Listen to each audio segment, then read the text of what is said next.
It's been more than 40 years since that night, but I still think about it whenever the road gets too quiet.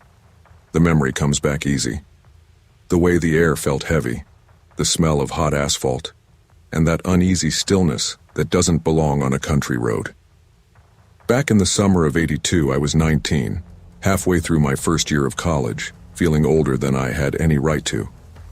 Ridgefield, Arkansas, was home. A small town surrounded by pine and swamp, the kind of place where everybody knew what brand of cigarettes you smoked. That day I'd been helping my buddy Calvin move out of his apartment over in Monroe. We spent the afternoon hauling furniture in the heat, and by the time I hit the road, it was pushing 7. I remember tossing his old cooler into the back seat, half full of melted ice and Dr. Peppers, thinking I'd be home by 9 if I kept a steady pace. Mom had warned me not to take the old Turner Creek route after dark. That stretch gets strange after sunset, she said, like the trees themselves could swallow you whole. I'd laughed it off at the time, but as I turned onto that narrow 2-lane highway, her words floated back like static through my head. The radio was out, the needle on the gas gauge trembling just above empty. The world outside had that golden tint you get before a storm, light but heavy, quiet but tense. I remember seeing a sign I didn't recognize, Turner Creek, 5 miles. Maybe it had always been there. Maybe I just never noticed. Either way, it sent a small chill through me. A few minutes later, a set of headlights appeared behind me. At first, I felt relief. You don't realize how alone you are on a back road until someone else shows up. But that feeling didn't last long. The truck behind me, an old rusted pickup, started closing the gap fast. I eased off the gas, figuring he'd pass. He did, but then slowed down, almost matching my speed. I remember thinking, what the hell is this guy doing? When I tried to go around, he hit the brakes hard. My tires squealed, the Chevy fishtailed, and I just barely managed to stay on the pavement. "Idiot!" I shouted through the windshield. My heart was pounding, my palms slick, but the pickup didn't move on. It just rolled backwards slowly, its reverse lights glowing dull red. Something in me switched. This wasn't some random jerk. I threw the Nova into gear and floored it, gravel kicking up behind me. When I looked back, the truck had stopped. No pursuit, no movement. Just silence. For a few minutes, I thought it was over. I even laughed nervously to myself. But then, just up ahead, I saw those same headlights waiting at a side road, like he'd known where I was going. That was the moment I realized this wasn't about bad luck or road rage. I was being hunted. I gripped the steering wheel so tight my fingers went numb. The truck eased back onto the highway, falling in behind me again. No horn, no lights flashing, no reason. Just steady and silent. The road between Turner Creek and Ridgefield is long and lonely. The pines press close, branches stretching overhead like hands. You could drive for miles without seeing a porch light. Every few seconds, I checked the mirror. His headlights stayed the same distance, too far to make out his face, but close enough that I could feel him there. I reached for my CB radio, an old handheld my dad had given me, but it was dead. No charge. No luck. The road curved right, then left. I took a sharp turn down a side lane I'd never used before, hoping to lose him. It was gravel, rough and narrow, the trees crowding in. At first, I thought it worked. The headlights disappeared behind a bend, but just as I started to breathe, I saw them again. Brighter this time, bouncing off the trees. He'd followed me. The road ended suddenly at a dirt embankment. A dead end. My heart dropped. I slammed the brakes and felt the Nova shudder to a stop. The pickup came to a slow crawl behind me, engine rumbling low like an animal waiting to pounce. I killed my headlights and held my breath. For a moment, neither of us moved. Then I heard his door open, slow, creaking, followed by boots crunching gravel. I didn't wait. I threw the door open and bolted into the trees. Branches whipped my arms, roots snagged my boots, but adrenaline kept me going. Behind me, the man's flashlight cut through the dark, a single white beam swinging left to right. "Come on, boy," he called, voice calm and teasing. Thought you wanted to drive home? That voice froze me more than the cold dirt under my hands. It wasn't angry. It was amused, like he'd done this before. I crouched behind a fallen log, trying to steady my breathing. The flashlight beam swept across the ravine twice, then again, slower. Then the sound of the engine faded. I waited until I heard birds again before I dared move. When I finally stumbled out of the woods, the sky was pale gray. My clothes were soaked, my arms cut up, and I'd lost one shoe somewhere along the way. My car was gone. Only tire marks remained, deep grooves that led back toward the highway. I followed the road until I reached an old farmhouse. A man named Earl picked me up and drove me to the nearest gas station. I must have looked like hell because the cashier didn't even ask questions, just handed me the phone. The cops took my statement, polite but skeptical. "You're sure you weren't drinking, son?" one of them asked. "Not a drop," I said. They took me back to the spot later that morning. No sign of the pickup, no sign of my Nova. The deputy shrugged. "Probably some local punks trying to scare you," he said. But I knew better. There was nothing playful in that man's voice. For weeks I kept checking the classifieds, hoping someone would report a similar truck. Nothing. When I went back to school that fall, I avoided driving at night altogether. I'd sit in parking lots until morning if it meant waiting for daylight. Years later, I'd hear about disappearances along that same stretch. Hunters, travelers, a teenage girl. They'd find cars, but no drivers. Each report brought the same cold twist in my gut. I tried to tell myself it wasn't the same man, but I never really believed it. Time has a way of softening the edges of memory, but not that one. Even now, when I drive home to visit Mom's grave in Ridgefield, I can't help checking the rear view. The highways are brighter these days, gas stations every few miles, but some roads still feel like they're holding their breath. One evening about 10 years ago, I took that route again by mistake, Turner Creek Road. The sign was newer, cleaner. State Route 61A. The moment I realized where I was, my throat went dry. I told myself it was fine, that the man was probably long gone, maybe dead. But halfway through that stretch I saw it, headlights behind me, far back but steady. My stomach dropped. For miles they followed, keeping perfect distance. When I slowed, they slowed. When I sped up, they did too. Then just as suddenly they vanished. No turnoff, no driveways, no side roads. Gone. Maybe it was coincidence. Maybe not. I pulled over and sat there in silence, staring into the mirror, waiting for something to move. Nothing did. But that old fear came flooding back. Not because I thought he was there, but because I realized how easily he could be. I'm 61 now. Married once, divorced, no kids. Sometimes I wonder if that night had something to do with it. The way I've kept everyone at arm's length, never staying in one place too long. A few months back, I bought an old '73 Nova from a junkyard outside Little Rock. Same model, same color as the one I lost. When I sat in the driver's seat, the smell of old leather brought it all back. I started restoring it part by part, maybe hoping that if I fixed the car, I could fix the memory too. But when I finally got it running and took it out for a drive, I couldn't shake the feeling that someone was behind me. Maybe that's just what trauma does. It teaches you to see ghosts in mirrors. Or maybe some people never stop following you. Either way, I still take the long way home. No matter how familiar the road looks, never ignore that small voice inside that says, something's wrong.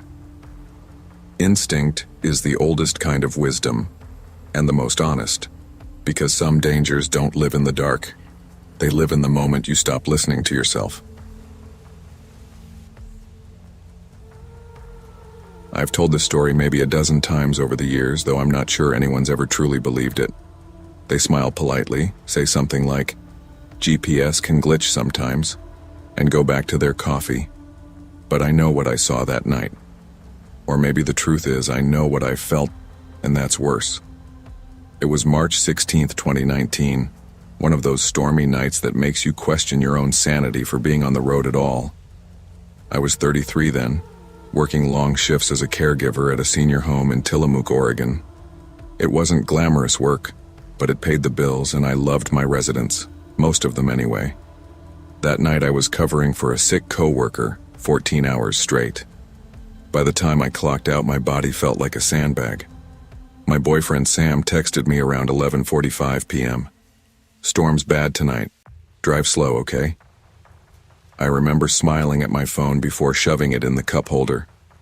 The rain was already coming in sideways, the kind that sounds like gravel against glass. I got into my old 2006 Chevy Malibu, turned the key, and told myself it was just another drive home. The wipers couldn't keep up. The road shimmered under my headlights, and the ocean wind shoved at the car like it wanted to push me right off the shoulder. I kept my hands tight on the wheel, half whispering, "Just 30 miles, Mara. You've done worse." When the GPS finally spoke, it startled me. "Continue for 3 miles, then turn right." That didn't sound right. My normal route went straight through town, not into the back roads that skirted the cliffs. But I was too tired to argue with the voice. The screen glowed soft blue, promising me a shorter route home. I figured, what's the harm? I should have just kept driving the way I knew. The lane narrowed almost immediately. The pavement turned patchy and rough, with weeds pressing through the cracks. The headlights picked up a bent, weathered sign. "Pinemore Hollow, 2 miles." I muttered, "Where the hell is Pinemore Hollow?" and kept going, though something in my gut was already turning cold. The rain came harder. The radio started to hiss, bouncing between stations until it landed on an old folk song, the kind that sounds like it's being sung down a hallway. For a second, I almost liked it. Then, under the static, I heard another voice, faint, female, whispering words I couldn't make out. I turned the dial, thinking it was interference, but the voice grew clearer.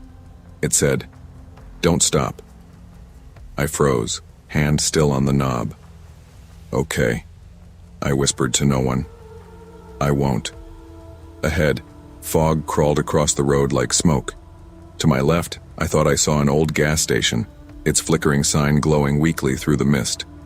I blinked, turned my head fully, and it was gone. The GPS spoke again. "In 100 feet, turn right." There was no right turn, just a narrow gap in the brush that looked like a dirt trail. The screen glitched, redrawing itself until the arrow pointed straight toward that gap. 10 minutes shorter," I said, forcing a laugh. "Sure. Why not?" The moment I turned, the rain stopped. The world went silent, like someone had turned off the sound. Only the crunch of my tires on wet gravel. The trees pressed in tight, their branches scraping the roof. My headlights stretched only a few feet ahead before being swallowed by fog. That's when I noticed the clock on the dashboard freeze at 1:03 a.m. and then blink out completely.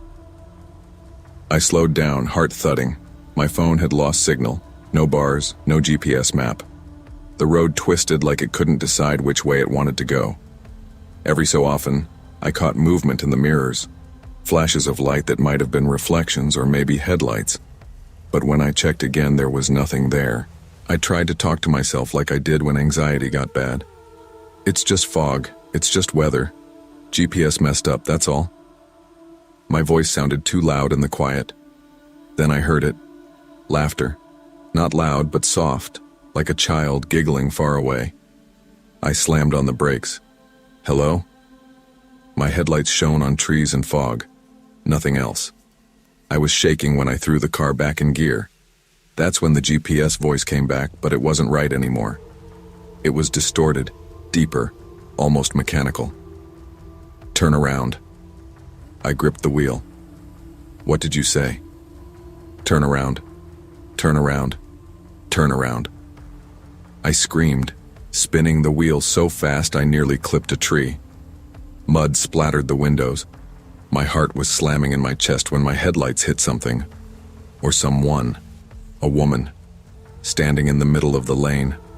She wore a long raincoat, soaked through, her head tilted slightly, eyes wide and glassy. I swerved hard, missing her by inches, and the car fishtailed back onto the main road. When I looked in the mirror, She wasn't there. I didn't think. I just drove. It felt like hours before the dirt gave way to asphalt again. When I burst through the fog, I saw headlights ahead, a semi-truck barreling down the highway. I swerved onto the shoulder, horn blaring.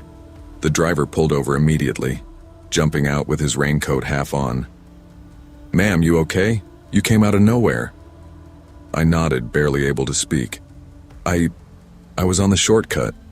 The GPS took me." He frowned. "Shortcut? Ain't no roads back there." I turned, pointing behind me. But there was nothing, just a steep, muddy embankment dripping with rainwater. No lane, no tire tracks. He looked at me for a long time, then helped me into the cab of his truck. I sat there, trembling, watching the wipers swipe rhythmically while the storm howled outside. "You're lucky," he said finally. "That stretch kills people every year. Roads wash out. They look like trails until you're halfway down a cliff." I didn't tell him about the woman.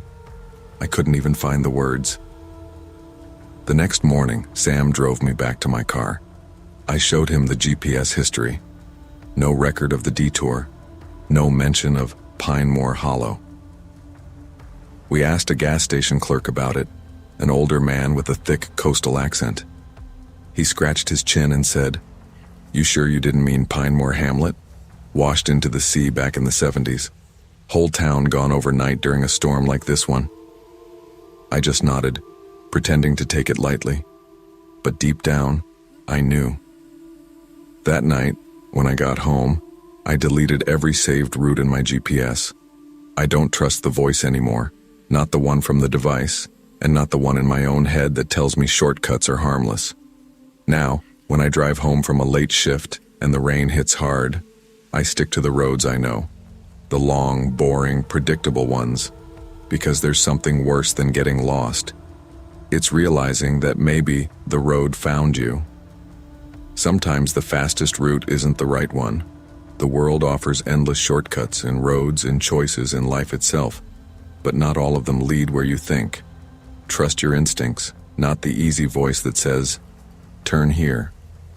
Because some turns don't take you home, they take you back. They say Wyoming winters can make you lose your sense of direction, that after a while everything turns white and quiet until you can't tell sky from ground.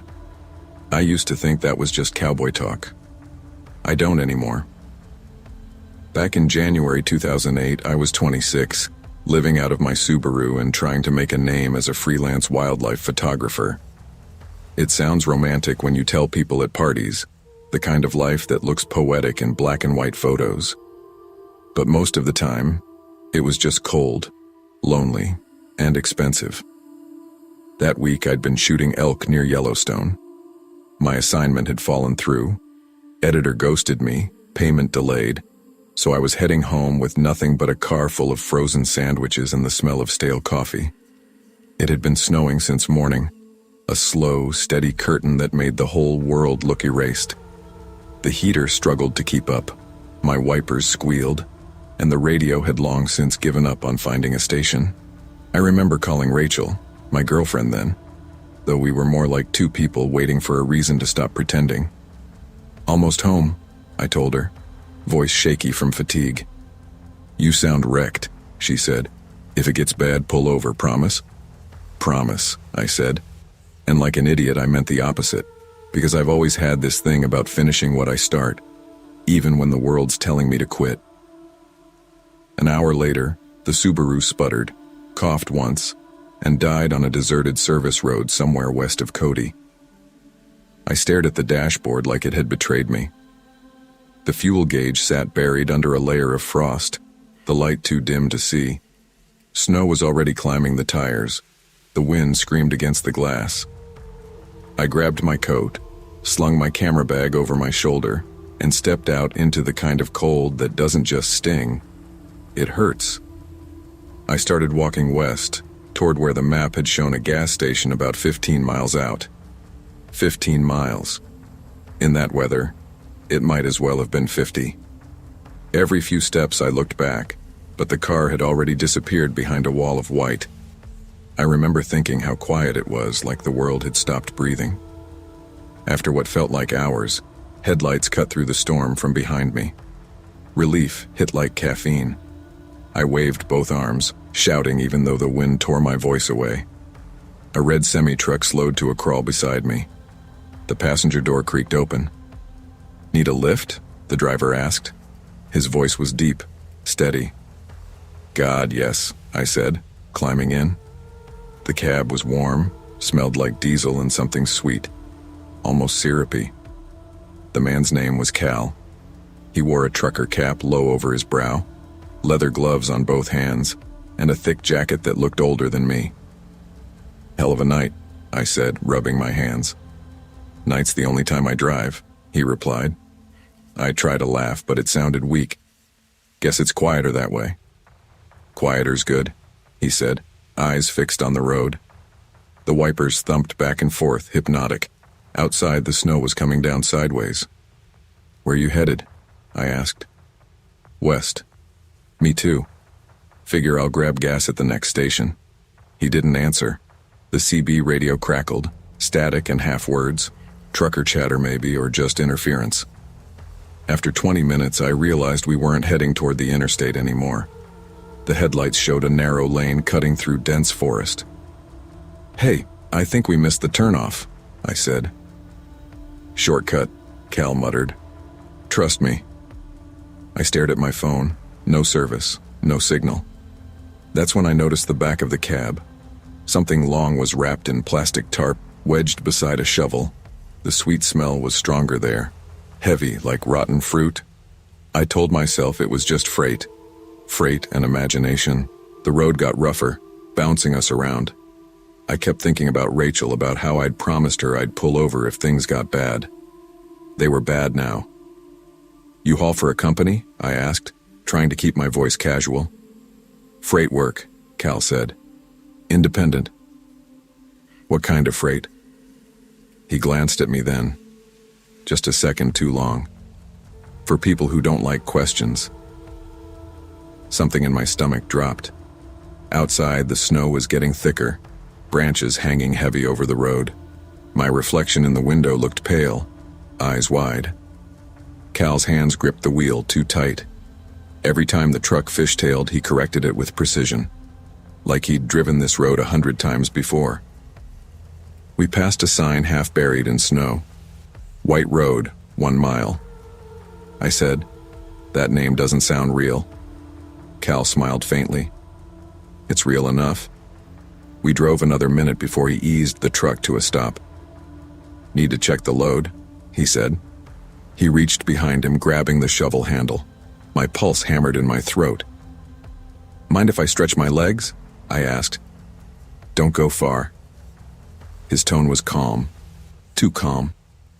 The second my boots hit the snow, I turned and ran. The forest swallowed me whole. Branches whipped at my face, my breath tearing out in white clouds.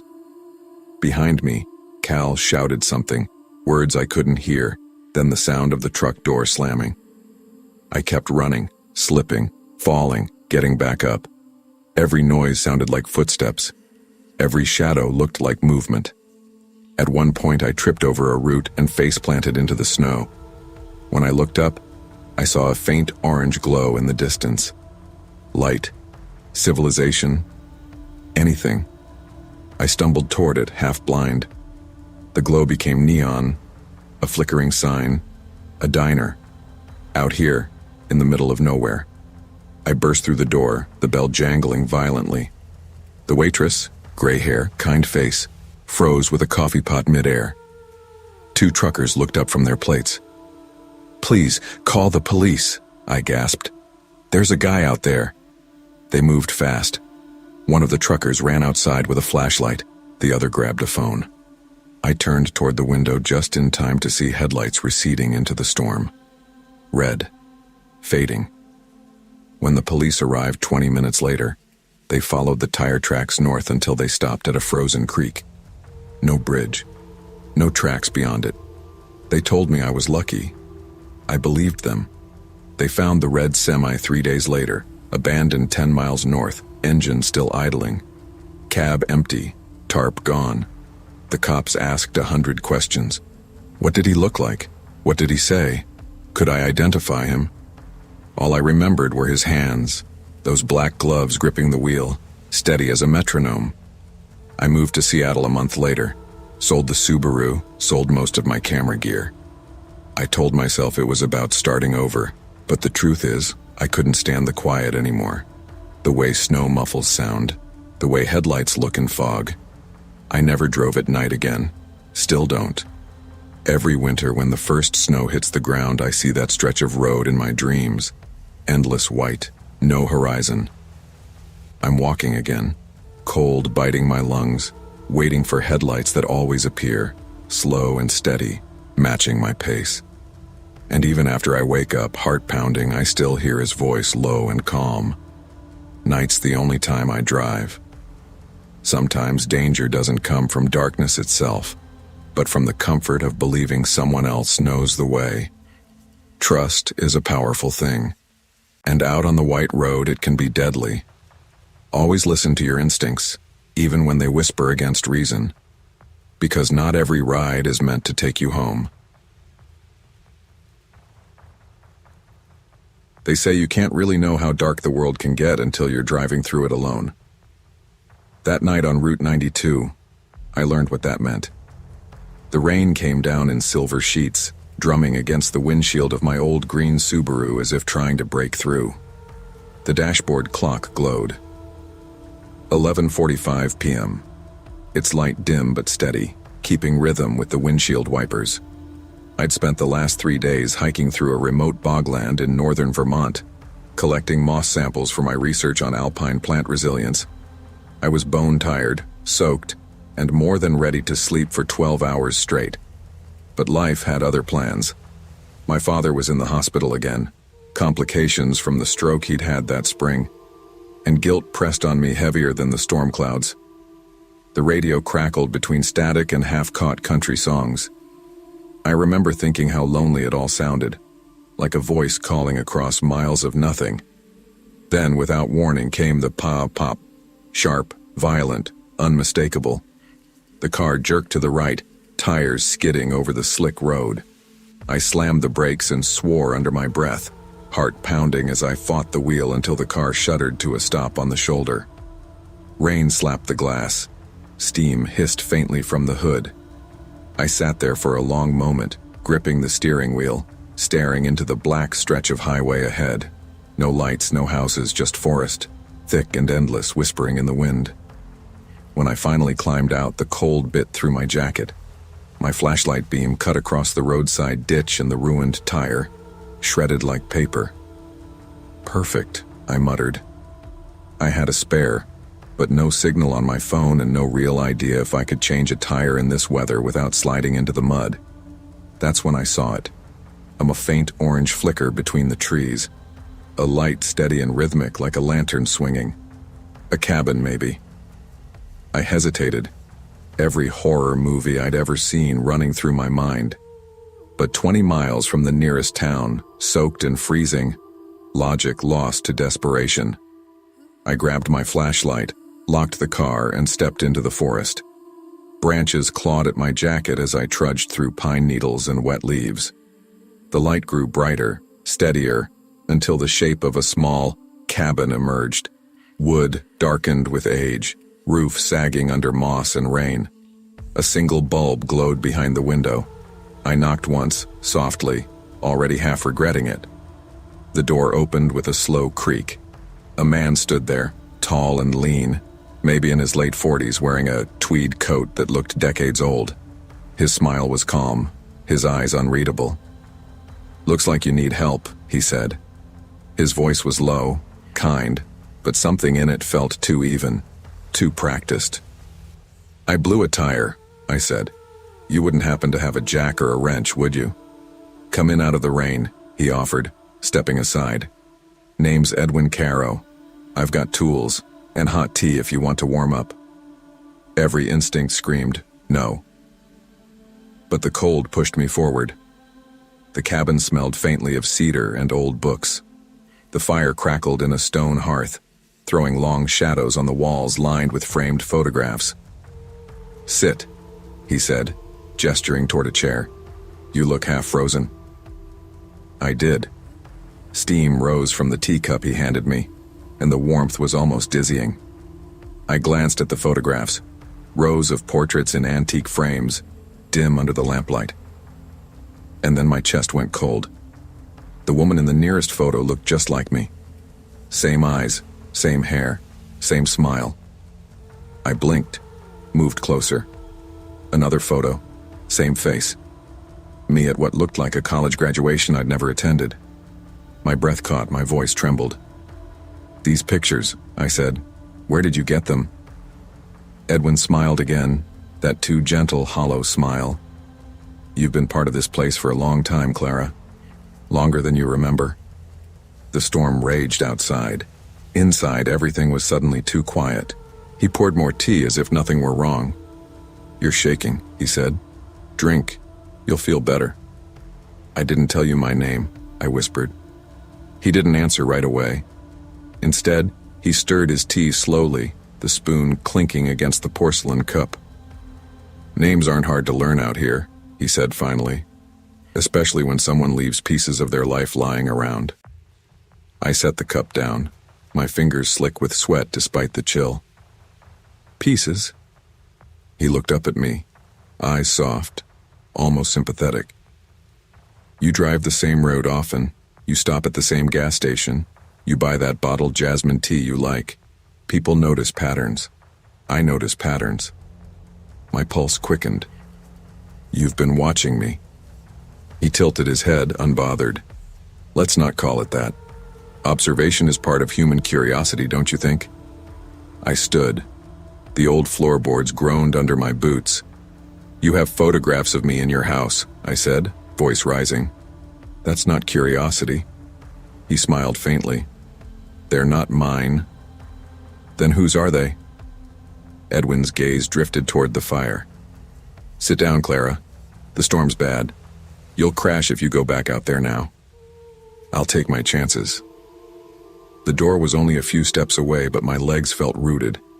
The sound of rain on the roof grew heavier, thunder rumbling low in the distance.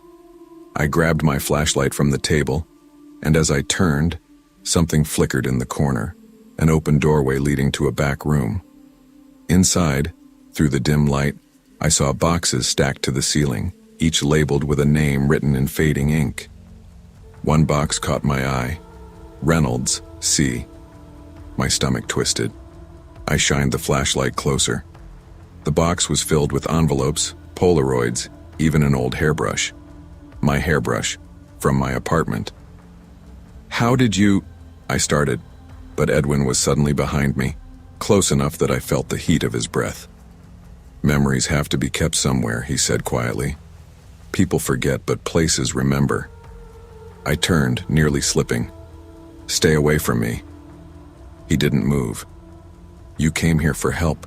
You should have stayed on the road." I ran. The front door resisted for half a second before it gave way, slamming open into the rain. I sprinted toward the trees, mud splashing, my flashlight beam cutting wildly through the dark. Behind me, the door creaked again. I didn't look back. The woods swallowed me whole. The rain blurred everything. The beam from my flashlight flickered, dying, sputtering against the storm. I stumbled through the trees, slipping on roots, lungs burning. Every sound, every rustle, every crack, felt like footsteps behind me. When I finally stopped, gasping, I couldn't see the highway lights anymore. Only darkness and the faint outline of trees pressing close. "Think, Clara," I muttered, my voice trembling. "Find the road." Lightning flashed, brief, white, merciless. For an instant, I saw the shape of the cabin again, closer than it should have been, its windows glowing faintly through the rain. "No," I whispered. I turned the other way, pushing deeper into the woods. Branches whipped at my face, my hair plastered to my cheeks. The cold bit into my skin, but adrenaline kept me moving. Then, faintly, through the noise of the storm, I heard it, a voice.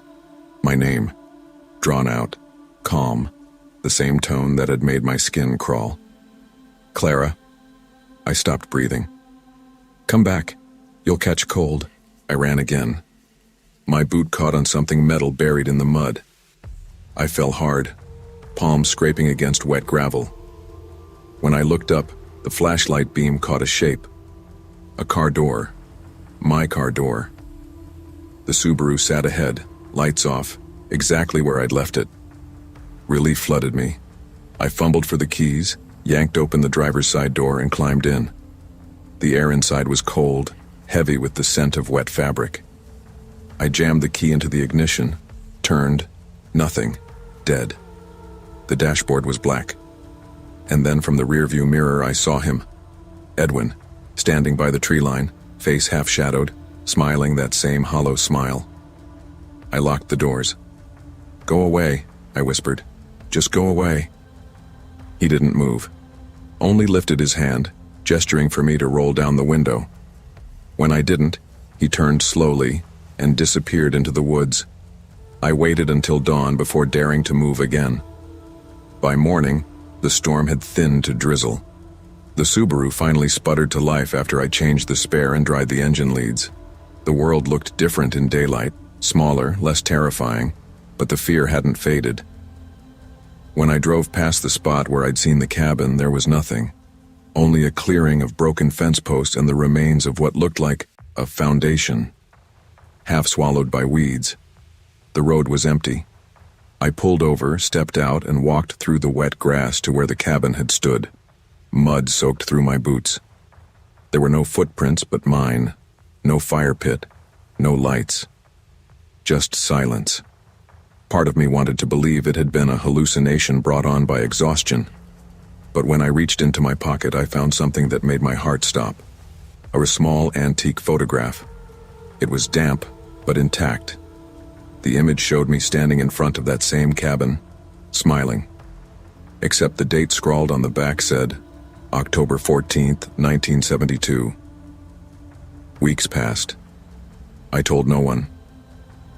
I returned to work, visited my father, and tried to convince myself it had been a nightmare. But every time I closed my eyes, I saw that flickering light through the trees. Then one night, while sorting through research notes, I found an old newspaper clipping tucked into one of my field journals. I didn't remember putting it there. The headline read, "Local Hermit Missing Since 1973. Edwin Caro last seen near Route 92. The photo was unmistakable. Same face, same coat, same hollow smile. I dropped the paper. My pulse pounded in my ears. The photograph from the cabin was gone from my desk. That night, I dreamed of rain and pine needles and a voice whispering my name. When I woke, the window was open, and on the sill sat a single photograph. Me, standing in the woods, looking over my shoulder. I moved away from Vermont soon after. I never took Route 92 again. But sometimes, on quiet nights when the wind rushes through the trees, I swear I can hear that same calm voice. Looks like you need help. Danger doesn't always come with warning signs or monsters. It often wears a friendly smile and offers you tea on a stormy night. The human mind is wired to rationalize fear, to explain away danger. But instinct is ancient, honest, and rarely wrong. In a world where darkness hides behind ordinary faces, your gut may be the only thing that truly keeps you safe. I never liked office parties, but that night I told myself I should go. It was New Year's Eve 2017, and the whole team at the design firm was gathering at Miller's Pub downtown. Portland was dusted with snow, that kind of quiet white that softens every sound and makes the city feel smaller, safer. I remember thinking how peaceful it looked from my apartment window. I should have stayed there. I had turned 27 a week earlier and promised myself a year of change. Get serious about freelance work, finally travel somewhere warm, maybe even start dating again. But when the holidays came, I spent them alone, eating takeout, video calling my parents, pretending it didn't bother me. So, when my coworker Amy said, "Come on, Clara, you can't spend New Year's watching Netflix," I gave in. The pub was warm and noisy, packed with people already halfway drunk on cheap champagne. Music thumped from the jukebox. Someone had strung gold tinsel across the mirrors. I stayed near the bar, nursing a gin and tonic, trying not to look like I was waiting for someone. By 11:30, most people had paired off, laughing in corners or stumbling toward cabs. I felt invisible, like a ghost at a party. When midnight came, I clinked glasses with Amy, forced a smile, and made an excuse about an early morning. The air outside was sharp enough to bite through my coat. I tugged my scarf higher, watching snow drift beneath the streetlights. My car sat a few blocks away, covered in frost. But I'd had 2 drinks, enough to know I shouldn't drive. I opened my rideshare app, requested a ride home, and leaned under the pub's awning while flakes gathered on my sleeves. Driver arriving in 4 minutes, the screen read. I remember feeling oddly comforted by that tiny countdown. It made the night feel controlled, predictable, safe. When the dark blue Camry pulled up, I didn't even question it. The driver rolled down the window and warm air spilled out. "Clara?" he asked. His voice was deep, calm, the way teachers talk when they already know the answer. I nodded automatically, slid into the back seat and buckled up. He looked about 50, gray beard, thick coat, clean car. Nothing about him screamed danger. The heater hummed, the radio murmured softly in the background. I pulled out my phone, half asleep, scrolling through leftover holiday texts. The city lights thinned as we moved away from downtown. Then I noticed we'd taken a left instead of a right. "Hey, I think you missed the turn," I said, leaning forward. "Shortcut," he replied without looking at me. Something in his tone, flat, final, made me sit back. The snow outside thickened, swallowing the road signs. My screen showed our route curving away from the city. The app said, "Arriving in 19 minutes." Then it blinked, glitched, and read, "Driver not yet arrived." A chill ran through me that had nothing to do with the weather. At first I thought it was a tech error, bad signal maybe, but when I refreshed the screen, the map still showed my pin blinking at Miller's Pub, not moving. My ride hadn't started. My throat went dry.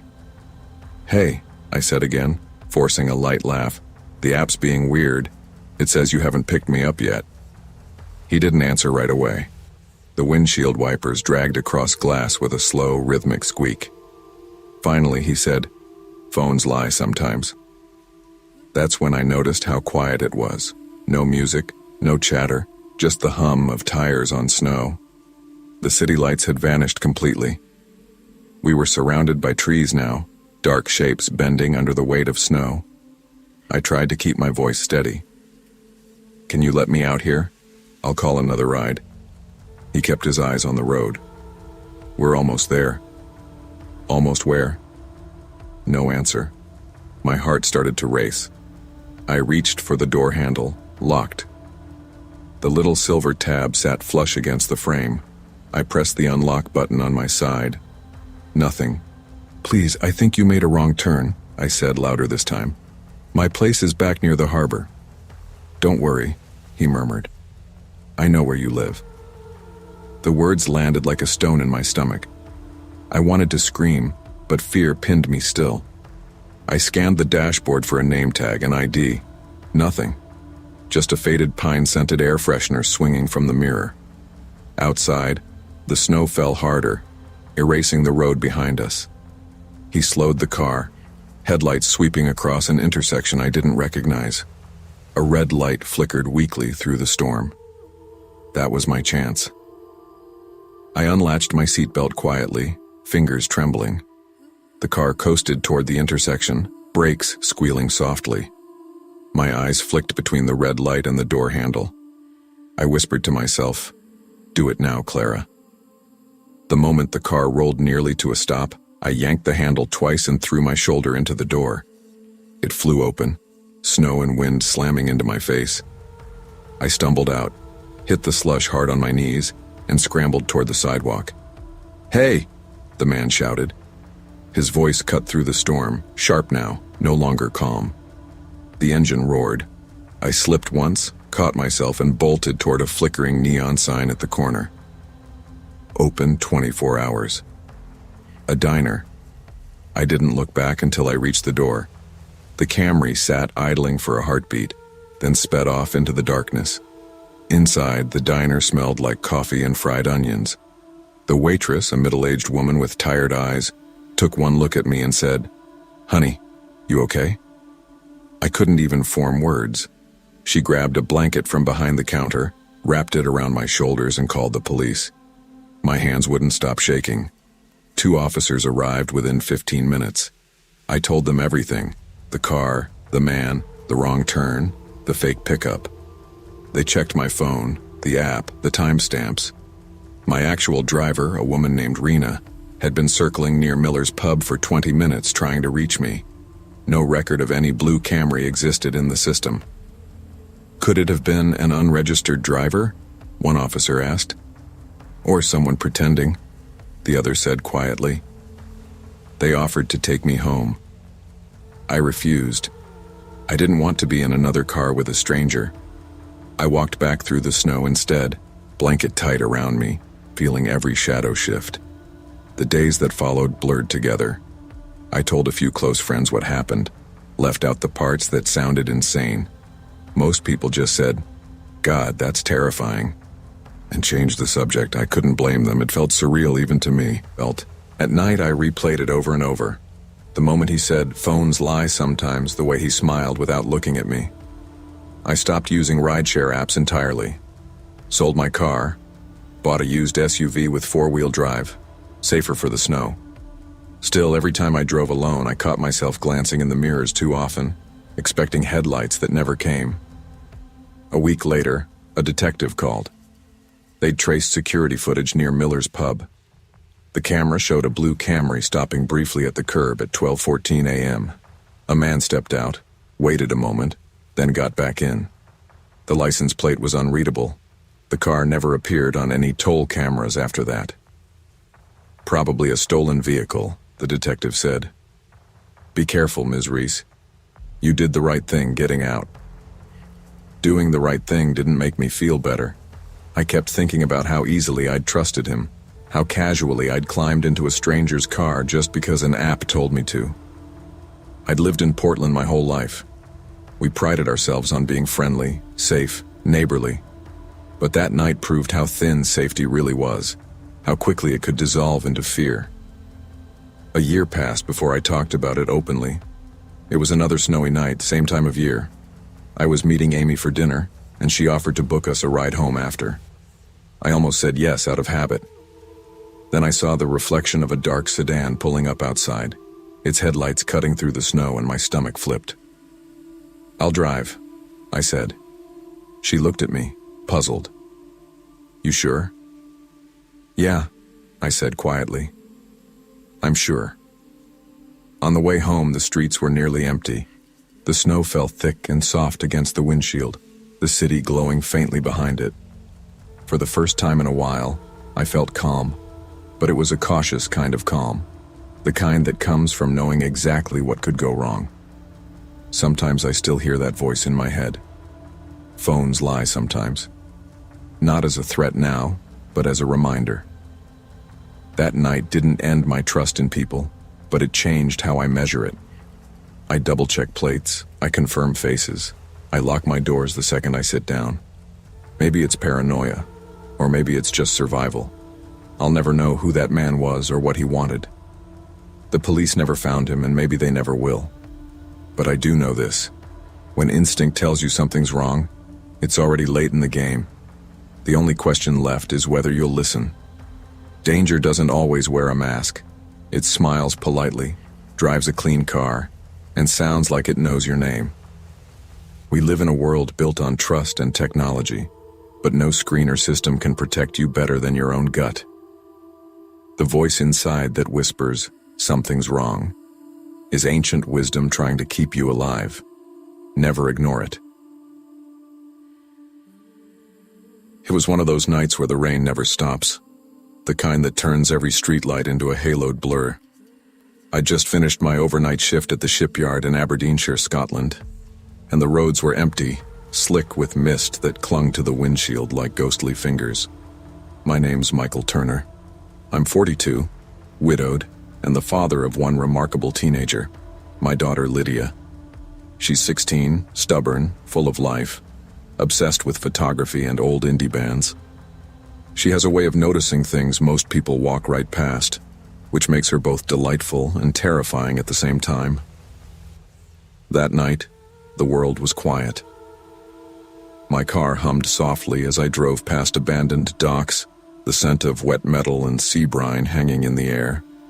Lydia had borrowed her little blue hatchback the night before to go to a friend's party. Normally, she drives her own car, but that night she needed the heater in mine. A small argument had erupted that morning over it. "You treat that car like it's sacred, Dad. It's just a Ford," she'd said, smirking as she slung her backpack over her shoulder. I smiled, touched her arm. "It's not the car, love. It's the memories in it." I laughed quietly to myself, remembering that line as I turned onto the A947, heading home. The streetlights glimmered off the rain, casting shadows that stretched like fingers across the pavement. My mind wandered. Work deadlines, the stack of bills waiting on the kitchen counter, the creeping loneliness I felt since losing my wife. Then, just as I was rounding the bend near the old lighthouse, I noticed her car blocking the driveway. Classic Lydia. Always arriving late, always with a flurry of keys and excuses. I grabbed her keys from the hook, intending to move her hatchback so I could park mine. Sliding into the driver's seat, I flicked on the ignition. The heater kicked in, warming the car in minutes, the soft hum familiar and comforting. Then I saw her, or rather, someone, in the rearview mirror. She was sitting in the back seat, calm, unremarkable, but wrong. She had damp hair clinging to her face, a faded red coat, and she was looking down at her compact mirror, applying lipstick. I froze, gripping the wheel tighter.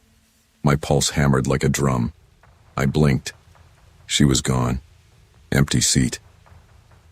I rubbed my eyes, leaned forward, then leaned back. Nothing. I laughed shakily, trying to shake the cold dread crawling up my spine. "Jesus. You're losing it, mate," I muttered to myself. But the unease wouldn't leave. The world felt thinner somehow, as if the mist had peeled away the comforting edges of reality. I moved the car carefully, parked it, and stepped outside. Rain splashed against my boots. The world was silent, eerily so. No cars, no distant footsteps. Just the wet pavement, the smell of damp earth, and that nagging feeling that something was not right. For weeks I brushed it off, buried it under work, sleep, and routine. But Lydia started noticing things. She'd come home from school late, and I'd catch her glancing nervously at the rearview mirror. "Dad," she said once, "I swear, sometimes I feel like someone's back there, like, not in a bad way, just watching." I forced a laugh, trying to dismiss it. "Probably your reflection, sweetheart." But every time I drove my own car alone, I found myself checking the mirrors, half expecting to see her again.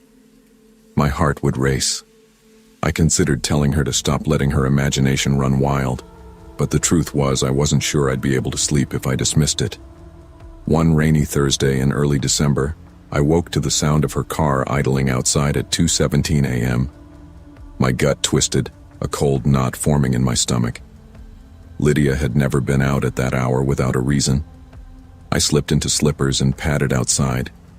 There she was, hunched over the steering wheel, crying softly, hands gripping it like a lifeline. "Lydia," I said, rushing to the door. "What's wrong?" She looked up, tears streaking her cheeks, voice trembling. "Dad. She's back. The woman in the red coat. I saw her again, just like before." I froze. The blood drained from my face. You've seen her before?" She nodded. "Since Mom died, only when I'm driving home alone.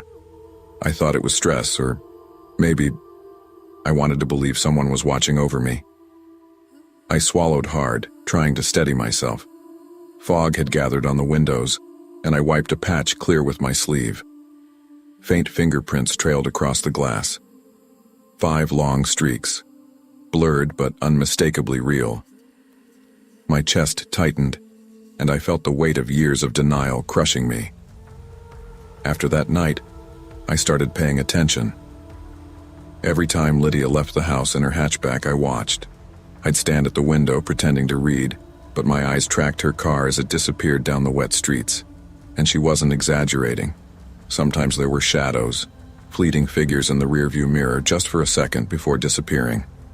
I considered taking the car to a mechanic, checking the seats, the mirrors, even the wiring, anything that might explain what was happening. But everything was normal. The car was clean, functional, and utterly ordinary. No hidden compartments, no tricks. Lydia, meanwhile, started documenting it. She'd take photographs as she drove. Well, mostly pictures of the road and reflections, and occasionally, a blurred shape would appear in the background. Faint, almost unnoticeable, but there. We tried rational explanations, reflections of trees, tricks of light, fatigue, but none of them fit. The last straw came on a Friday evening. I drove her to a friend's house for a weekend visit. Rain misted the windshield, clouds low and gray. I glanced at the rearview mirror. Half a heartbeat, then a flash of red coat just for a second. My heart thumped cold and fast. The more we watched, the more I realized there was a pattern. The woman only appeared when Lydia was driving alone at night, usually on rainy or foggy nights. She never spoke, never moved toward the car, simply observed, always in the back seat. I began documenting too, keeping a journal of every appearance, every date, every weather condition. Weeks became months. Lydia's fear eased only slightly once we started acknowledging the phenomenon together. She developed a cautious fascination, photographing, recording, learning patterns. One late October night, I drove home from work alone. Rain misted the windshield. For an instant, my eyes caught the flash of red in the rearview mirror. I didn't breathe. I didn't move. And then she was gone, like smoke in the wind. But I knew. She wasn't a hallucination. Years passed. Lydia moved to Edinburgh for university. The hatchback stayed, and life went on. I sold the car eventually to a middle-aged teacher who called a week later. "I see her sometimes," the teacher said. "The woman in the mirror. Just for a second, always when I'm stopped at night." I smiled faintly, said nothing. Some truths are kinder left unsaid. Now when I drive alone, rain misting the windshield, I glance at the rearview mirror, half hoping, half dreading, to see her again. The experience hasn't broken me. It hasn't destroyed my life, but it's taught me caution, attention, and respect for the inexplicable. Some things can't be explained, only acknowledged, and sometimes, noticing is enough. Life is full of moments that don't make sense, small warnings that often go unnoticed. Fear isn't always irrational. It can be an instinct honed by experience. Sometimes the world shows you things you can't yet understand, and the wisest choice is to stay aware, observe carefully, and respect what you see. Ignoring the quiet warnings can leave you blind to dangers both ordinary and extraordinary. I never considered myself unlucky. Not really. I'd grown up in Asheville, North Carolina, raised in a neighborhood where everyone knew each other's business, and yet, somehow, I always felt a little off, like I was walking a step behind the world around me. Maybe it was just my personality, cautious, quiet, and not one for unnecessary risk, but I liked routines, the predictability of life. That was why working as a night security manager at a hotel made sense. The job was dull enough to pay the bills, demanding enough to keep me awake, and repetitive enough that I could go home afterward, knowing exactly what to expect. My warm bed, my wife Anna, and the soft breathing of our 6-year-old daughter, Lily. The night of October 11th, 2021 started like any other. I had just finished my second night shift in a row, running mostly on caffeine and muscle memory.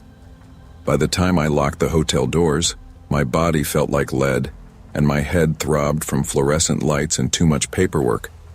I slid into my silver Honda Accord, stretched my arms, and rubbed the bridge of my nose, trying to shake off the lingering fog of exhaustion. Rain lashed against the windshield, each drop a tiny hammer in a symphony of storm. I hadn't seen weather this bad in a long time.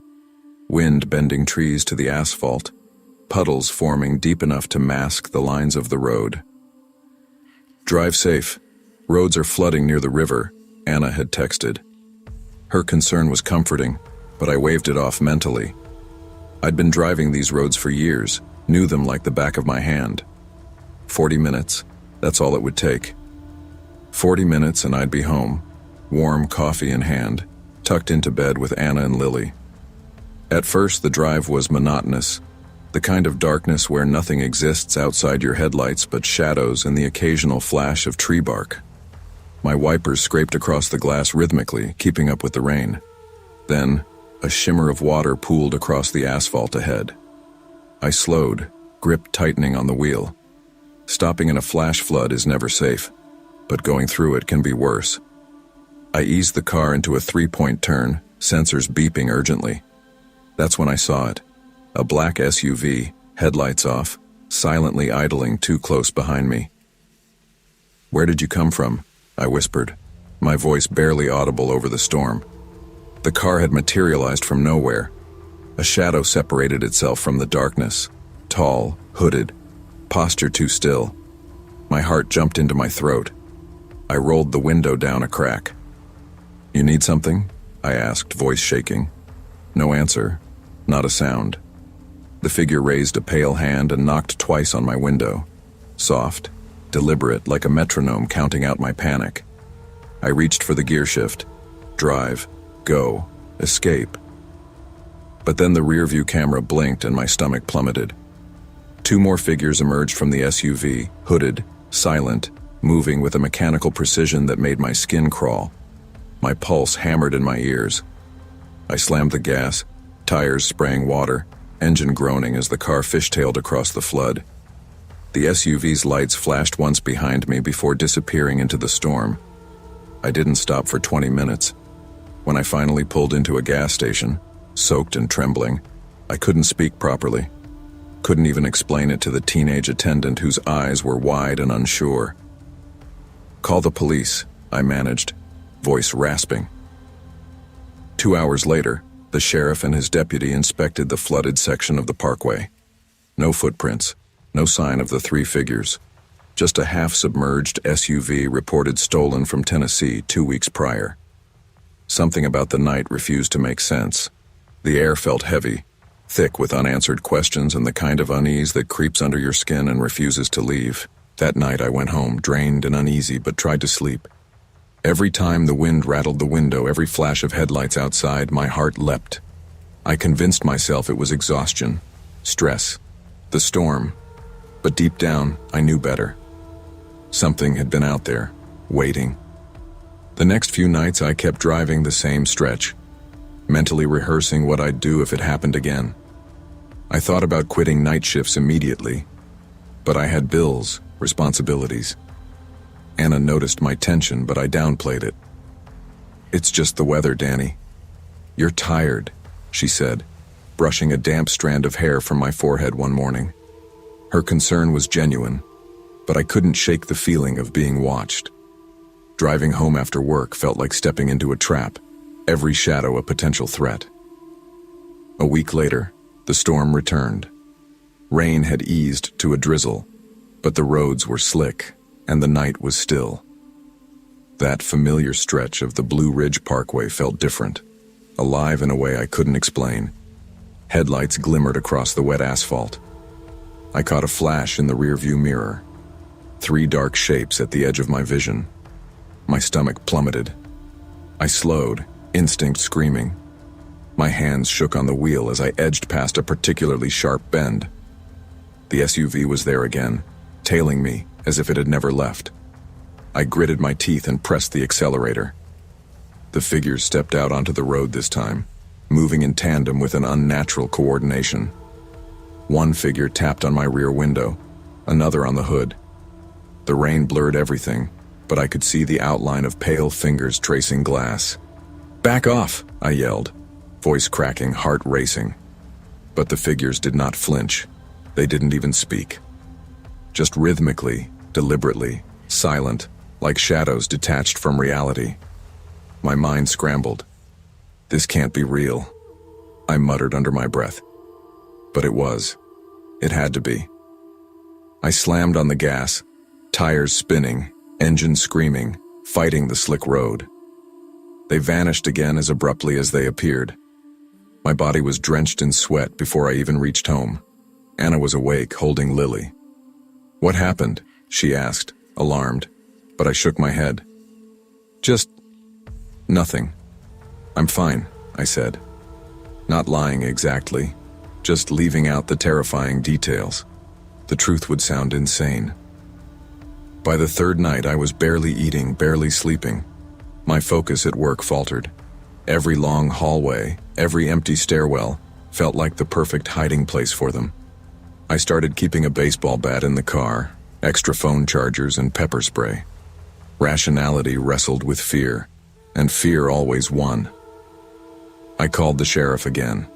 They were polite, patient, and skeptical.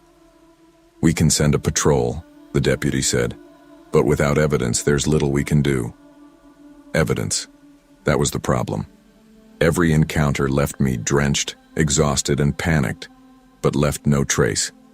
Footprints vanished in the rain. The SUV disappeared without a sound.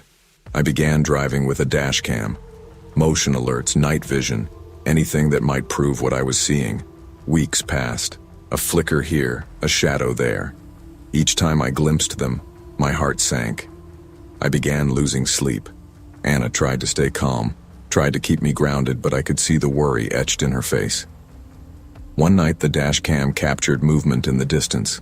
3 hooded figures stepping out, surrounding the car, then vanishing when I accelerated. When I played the footage for the sheriff, they frowned, but the quality was inconclusive. "It's something," they said, "but could be trick of the light." A trick of the light. Right. The stress began affecting everything. Work, home, even my relationship with Anna. I snapped at her once when she asked a simple question about breakfast. "I'm fine," I barked, immediately regretting it. She looked hurt, and Lily watched silently. Exhaustion and terror merged. I quit night shifts, moved my route for groceries, and even considered moving houses temporarily. But every attempt to regain normalcy failed. I started noticing patterns. Their appearances weren't random. Rain, fog, late hours, they followed me like specters tethered to my life. One night I parked near the gas station, intending to calm myself. It was just past midnight, rain lightly falling. And then, movement. 3 figures stepped out from the shadows. I froze. My body screamed to run. I fumbled for the bat I kept in the passenger seat, then locked my doors. The tallest figure raised a hand, slow, deliberate, palm facing me. The gesture was unnervingly calm. They didn't speak. They didn't rush. They just existed. Shadows in the night. Tangible yet unreal. The SUV was abandoned behind them, half in a ditch. I tried to reason, to scream, to beg, but my mind went blank. When the sheriff arrived, nothing was there. No footprints, no SUV, nothing. Months passed. The figures appeared sporadically, always in the rain, always at the edge of my vision. I learned to live with the fear, not because it was rational, but because survival demanded it. Sleep became fragmented, the parkway a place of dread. Eventually, I realized that fear was a teacher. It forced me to respect my environment, to avoid complacency, to pay attention. It wasn't about the figures themselves, it was about awareness, vigilance, and the fragility of safety. I learned to drive slower during storms, check my mirrors constantly, and trust instincts. Anna noticed a change. I was calmer, measured. The paranoia became a tool rather than a curse. The figures never harmed me, yet their presence reshaped my understanding of caution. Some nights, when rain hits the windshield just right, I still glimpse them at the edge of my headlights. And I smile faintly. Because I survived, Because I learned to respect fear without letting it control me. Sometimes, fear is not a threat. It's a guide. It teaches us to stay alert, respect our limits, and survive challenges that appear impossible. Survival is not about denying fear, but using it to make better choices. I'd been freelancing as a photographer for almost 6 years, but the work never came consistently. Some months I was shooting weddings and family portraits, others I barely scraped together enough to cover rent. By late December 2024, I was desperate enough to take on side gigs I usually would have ignored. That's how I ended up agreeing to deliver a package for a local courier service at 8:30 p.m. on December 24th. In the middle of a blizzard somewhere in northern Maine. The courier's instructions were clear but peculiar. The address wasn't on any main road, just a set of coordinates that led deep into a dense pine forest. I'd glanced at the GPS and shivered, not from the cold, but from the sense of isolation. It wasn't the first time I'd driven through Maine's backwoods at night, but the snowstorm made every tree and shadow look like it was moving. My SUV's tires crunched over ice-laden gravel as I followed the winding path. The wind howled, rattling the doors and whistling through the cracked sunroof. I kept one hand on the wheel, the other on the package, a medium-sized box marked fragile. Something about the address felt off, like I was heading somewhere that didn't exist anymore. I shrugged off the thought, telling myself I was tired and paranoid. After 20 minutes, a dim light emerged through the snow. A small cabin nestled in a clearing, smoke curling lazily from the chimney. The single light flickered like a candle struggling against the wind. I parked cautiously, wiped the condensation off my windshield, and stepped out, boots crunching on the icy path. "Hello?" I called, my voice swallowed almost immediately by the storm. A faint echo of laughter and clinking glasses drifted through the air, but the sound didn't match anything visible. The cabin's door creaked open before I even had the chance to knock. A man appeared, tall, lanky, scarf wrapped haphazardly around his neck, and a smile that seemed too bright for the dim cabin light. "Ah, you must be the courier. Come in," he said warmly, but I caught a subtle insistence in his tone. "It's freezing out there. Drop the package right here." Are there other people inside?" I asked cautiously, glancing past him into the living room. "Of course. It's just a small gathering," he replied, smiling again. "Everyone's in the back. You'll see soon enough." I carried the box inside, the smell of pine and old wood filling my nose. But the room was silent, empty. Not even a single chair creaked. I frowned, placing the package on a small table. Is anyone actually... Don't worry about it. Just leave it here. Enjoy the warmth for a moment," the man interrupted, a faint edge of control under the pleasant tone. My instincts screamed danger, but I nodded politely, edging toward the door.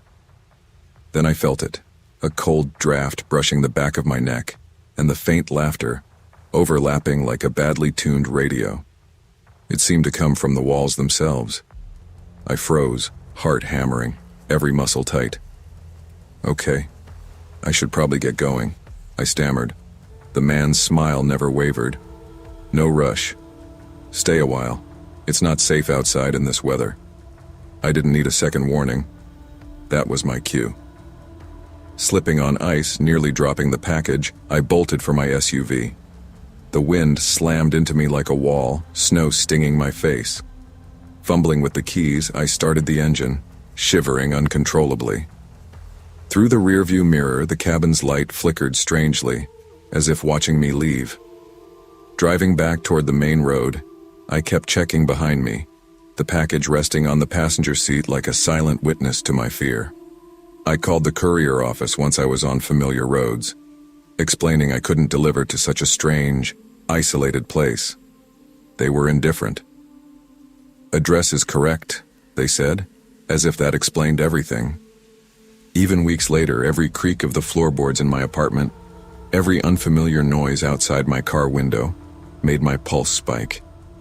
I stopped taking night deliveries, avoided isolated jobs, and began noticing things in the snow and shadows I hadn't before. That cabin, whatever it was, had left a mark I couldn't shake. I tried to rationalize what had happened that night. Maybe I'd imagined the overlapping laughter.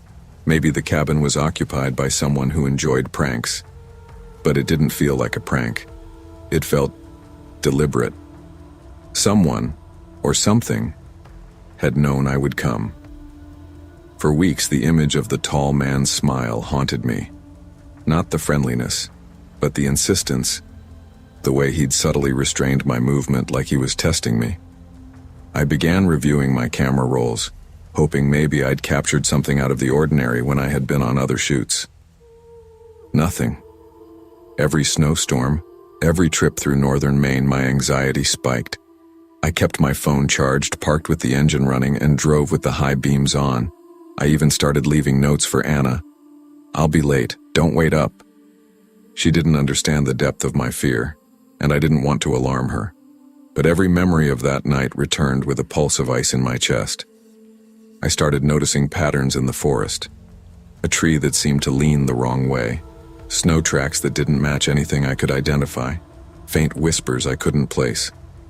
I'd tell myself it was stress, too much coffee, the isolation of the region, but my gut never stopped screaming that it was real. That cabin wasn't just abandoned. It wasn't supposed to exist in the first place. Eventually, curiosity got the better of me. I had to know if the place even existed. I drove back toward the coordinates. Daylight this time, the snow crunching under my tires and bright sun glinting off the white landscape. When I arrived, the clearing was empty. No cabin, just trees, snow, and a faint depression in the ground, like something had been there decades ago. I went home and researched online. That cabin had burned down years ago, well before the courier address existed. Locals in nearby towns mentioned strange audio phenomena during winter storms, laughter, voices, music that seemed to come from the forest. I felt a chill creep up my spine. That night, I hadn't delivered a package. I'd walked into a memory of a place that didn't exist. After that, I avoided northern Maine for deliveries altogether. Every storm reminded me of the cabin. I noticed strange sounds at home. Footsteps, whispers, laughter from outside my windows that weren't there before. Anna asked if I was imagining things. I didn't answer. I knew better. Something had followed me, leaving a residue in my life. Even months later, when I took routine photos around the city or drove late at night, my pulse quickened if I saw a shadow in my peripheral vision. The forest, the snow, the tall man, they weren't gone. They had merely retreated, waiting. Time passed, but the memory stayed sharp. Eventually, I realized there was only one way to regain some control: acknowledgement. Fear was natural, even necessary. It told me what I didn't understand, kept me alert. I couldn't remove what happened that night, but I could use it to survive. Every snowstorm, I drove carefully, checked my mirrors, kept my doors locked. I prepared for the unknown without letting it paralyze me. And sometimes when the wind howled through the trees, I swore I could hear distant laughter, but it no longer made me run. It reminded me that vigilance was survival. Moral lesson: fear is not always an enemy. It can serve as a guide, teaching us caution, awareness, and respect for forces beyond our understanding. Sometimes the safest path is not denial, but acknowledgement and preparation.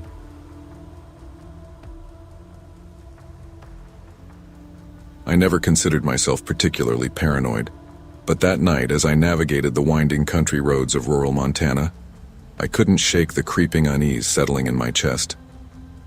My name is Lucas Barrett, 34, and I work as a landscape architect, a job that keeps me busy during the day but leaves my evenings quiet, almost painfully still. My small cabin on the outskirts of town, tucked among fields and abandoned railroad tracks, was supposed to be a haven, a place to unwind after long client meetings and design sessions. Instead, that night it felt like a sanctuary I couldn't reach. It was August 18th, 2022, just after 10:15 8:15 p.m., when I left a meeting in town. The drive back was usually relaxing. The fog rolling in over the fields added a soft, almost poetic quality to the landscape. But tonight, the fog was thick, pressing in like a living thing, reducing visibility to only a few feet. My mind wandered to a car accident I'd had recently. Minor, thankfully, but enough to leave me shaken and worried about underinsurance. I tried to push it aside, keeping my hands steady on the wheel, but that's when I noticed the taillights. Far behind me at first, almost indistinct in the fog. At first I dismissed them, thinking it was another late traveler, but the lights followed me, accelerating and slowing whenever I did, mirroring every move like a reflection in a warped mirror. My pulse spiked. Okay, this is weird, I muttered aloud. I glanced at my phone. Dead battery. Typical oversight, I thought bitterly. My mind raced. Could this be a stalker? A random thief? The road narrowed further, single lane now, flanked on both sides by cornfields swaying in the breeze. Panic had barely set in, but it was creeping close. I tried taking a detour, a gravel side road I rarely used. Tires crunched against dirt and loose stones, masking engine sounds behind me. For a brief moment, relief. But then the headlights returned, impossibly close, reflecting like they were on top of me. My stomach dropped. "Stop following me," I yelled, voice cracking. Nothing. Only the faint echo of my own fear bouncing in the fog. I swerved around a curve, tires digging in. And then, nothing. Silence. I slowed, trying to catch my breath. Had I lost them? A shadow loomed suddenly in the road ahead. I slammed the brakes, sending my car into a shallow ditch. Smoke rose from the hood, a bitter reminder of my panic. Heart hammering, I unbuckled, stumbled into the fog and shouted, "Hello? Anyone there?" My voice echoed against the emptiness. The car was gone. No footprints, no second set of tire tracks, just fog, darkness, and a chill that settled deep in my bones. The kind of fear that doesn't leave, no matter how much you try to rationalize it. I finally made it back to the cabin, soaked and shaking, hands trembling as I locked every door and window. The interior, warm and familiar, should have offered comfort, but it felt oppressive that night, like the walls themselves were holding me hostage. Every creak in the floorboards made my heart leap. Every distant sound, the crunch of gravel outside, a flash of headlights through the trees, made me flinch. For days afterward, I tried to convince myself it was a prank. Maybe someone had been following me for sport, someone local who knew the roads. But the more I thought about it, the less sense that made. The car had appeared, disappeared, and reappeared impossibly. The shadow in the ditch. No person could have vanished that quickly. I began researching the area, reading old local newspapers and online forums. That road had a reputation. A driver had disappeared in 1987, leaving only tire marks and accounts of headlights that mimicked other vehicles. Stories of people vanishing in thick fog were scattered across decades. I had laughed at these tales before, dismissing them as superstition, but now they gnawed at my mind.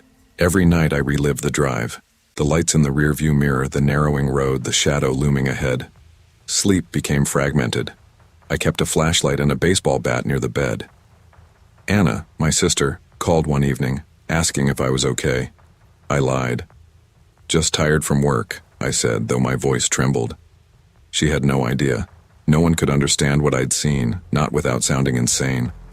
Weeks later, curiosity and stubbornness got the better of me. I had to know if the road itself was cursed or if my mind was playing tricks. Daylight, clear skies, and caution as my guides. I drove the same route again. Gravel, cornfields, and the familiar bends, all stretched before me. Everything seemed ordinary, almost peaceful. But the tire tracks in the mud told a different story. In certain stretches, there were depressions that didn't match my own, smooth and precise. Places where the soil seemed compressed unnaturally, as if someone, or something, had walked or driven without leaving a trace. I stopped several times, crouched, and examined the dirt. Nothing. No footprints, no tire marks to explain the shadows I had seen. I kept moving, trying to remain rational. My hand still trembled on the wheel. The fog rolled in again, thicker than before, and I realized the road was playing with me, stretching reality. A sense of being watched, of being chosen, gripped me. It wasn't random. That night I left the cabin for a short drive, determined to test my nerves. As the sun set, shadows lengthened, and the fog returned, clinging to the cornfields like a living curtain. Headlights appeared behind me once more, distant at first, then impossibly close. My pulse jumped into my throat. I accelerated, trying every twist and turn to shake the vehicle. Nothing. The lights stayed in lockstep, silent, mirroring my movements. Panic overtook reason. My hands tightened on the wheel, knuckles white. I screamed at the car to stop, to leave me alone. But silence returned. It was as if the road itself had claimed me.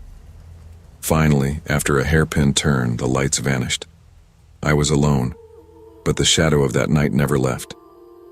I realized the danger wasn't just the car, it was the unknown, the inexplicable, and the fragility of what we think is safe. Months passed, but I never forgot that drive.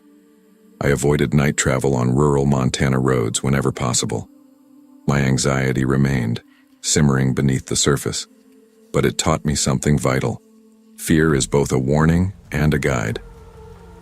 Driving now, I check mirrors constantly, stay alert to shadows, and respect the roads, the fog, and the environment. I don't take familiarity for granted. That night taught me that sometimes what seems impossible, what defies logic, can still exist. The shadow and the fog had spared me, but only because I survived through vigilance, not bravery alone. Fear is a signal, not an enemy. It sharpens awareness, demands caution, and teaches respect for forces beyond our understanding. Survival isn't about denying fear. It's about listening, learning, and acting wisely. I've always believed that routine is the closest thing we have to safety. My name is Evelyn Carter, 32, forensic accountant, living alone in Salem, Massachusetts. After a messy breakup a year ago, I retreated into my habits, lock the doors, make tea, sink into crime documentaries, and avoid late-night encounters with strangers. I liked knowing what would happen and when. Predictability was my armor. That evening, March 3rd, 2025, the wind howled and rain streaked the windows of my townhouse. I had just returned from a long day at work, carrying my laptop bag and an umbrella that did little to shield me from the storm. The streets were empty, quiet except for the occasional drip from eaves and gutters. I relished these moments, the solitude allowing me to unwind, to process numbers and audits and spreadsheets in peace. I hung my coat and boots in the hall, shaking off the chill. That's when I heard the knock. Sharp, deliberate. My stomach twisted. Delivery? I called cautiously. A man in a gray uniform, soaked from the rain, cap low over his eyes, held a clipboard. Evening, ma'am. UPS. Need to verify your address and signature. Tonight? I didn't order anything, I said, frowning. Can I see your ID? The man hesitated. Of course, inside is easier, just for a minute. My gut screamed no. I tried reasoning, telling myself he was just a courier caught in a storm. I'll check through the door, I said firmly. He smiled, a smile that didn't reach his eyes. It's pouring outside. A quick signature won't hurt, I promise. Something about his tone made my pulse spike, too rehearsed, too familiar with hesitation. At that moment, my phone buzzed. It was Maya, my friend. Checked the camera. Saw a man loitering near your street earlier. My hand shook. I wasn't imagining the danger. I'm calling the office to confirm, I said, reaching for my phone. He shifted closer, voice low, calm, but cold. No need to worry, he murmured. Step by step, he entered my threshold, though the door was barely cracked. Every instinct screamed, run. I grabbed the ceramic vase beside the hall table, heavy enough to incapacitate if needed. My mind raced. He knew my routine, probably every door, every cupboard, even my daily schedule. The man's eyes scanned the room with precision as if reading me. "Relax," he said, voice even but ominous. "You'll want to stay calm if anyone else comes." My chest tightened. That wasn't a threat. That was observation, calculation. Then the knock at the door, the real knock this time, shattered the tension. I swung the vase with all my strength. He fell, groaning. Maya and a neighbor rushed in, yelling, calling the police. He tried to escape through the attic hatch, but I had locked it. By the time officers arrived, he was in custody, shaking and muttering. Weeks later, detectives pieced together a horrifying truth. Brandon Morse, the man who had almost invaded my home, had meticulously tracked women living alone. They had charts, photographs, notes on routines, patterns, habits. I hadn't just been lucky. I had been predictable. My habits, the very thing I trusted, had made me vulnerable. In the aftermath, life didn't immediately return to normal. I triple-checked locks, changed routines, and started carrying a small baseball bat beside my door. Sleep was fragmented. Every creak of the floorboards, every shadow outside my windows, set my pulse racing. Maya stayed with me often, checking in, keeping an eye on doors and cameras. I tried to rationalize my fear, telling myself that Morse was in custody, that the danger was contained. But the feeling of being watched persisted, gnawing at the edges of my mind. I reviewed my security footage obsessively. There were anomalies, movement in the periphery, shadows that didn't belong to any of us. I convinced myself it was fatigue, but the instinctive dread never left. Even when the news reported Morse's conviction, I felt exposed, a vulnerability that didn't vanish behind courthouse walls. I became hyper-aware of deliveries, neighbors, and passers-by. Every sound outside, every late-night knock became a potential threat. My sanctuary, the townhouse that had once felt like a shield, now felt fragile. My routines, once comforting, had become potential maps for someone else. Months later, I discovered a letter slipped under my door. "You were lucky. Not everyone gets away." The handwriting was unfamiliar, but the meaning was clear. Someone else had been watching. My heart sank. Morse had been contained, but his methods, the knowledge he had acquired about me, were now in someone else's hands, or at least someone who had taken notice of my survival.